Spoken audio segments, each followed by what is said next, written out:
Ms. Marsha Blackburn, Senator, he wants it. He wants to tie it to FISA, whatever it takes. It could go into reconciliation. You have a good backdoor way, but he wants it, and I think he ought to get it. Well, 83% of the American people agree that they want this. I agree. You know, it's common sense. Be a U.S. citizen if you're going to vote in our elections and show an ID when you go to the polls, and pass my legislation, the Election Security Partnership Act, that would actually incentivize the states to check their voter rolls against the Department of Homeland Security SAFE system that will tell you who is legally or illegally in the country, and if they are not qualified to vote, which non-citizens cannot vote in our elections. So I agree. Let's see if we can find a way to get these done. And if we can't pass this thing in total, Larry, let's break it apart and let's do it a piece at a time. Well, he wants to put it, he'll put it in with FISA.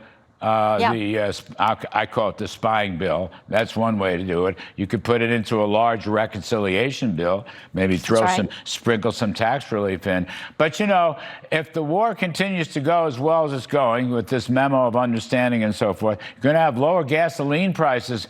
That's like a tax cut, isn't it? I mean, this really is a moment to strike.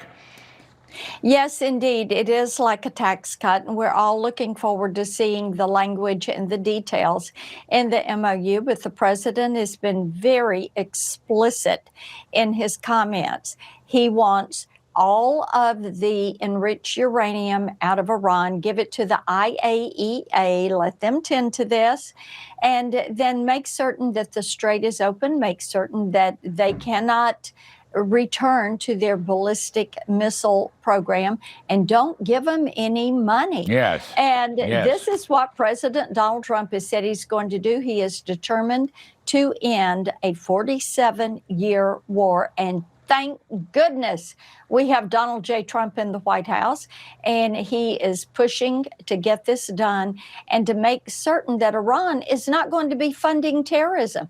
Think about the thousands of Americans who have been injured or lost their lives because of the activity of Iran and the IRGC and the Ayatollah and the brutal nature with which they have treated the countries in the Middle East, the way they've treated their own citizens, and the way they have endangered Americans. Well, nobody's done what he has done. And as I said at the top of the show, people of good faith should support him and help him get this thing through.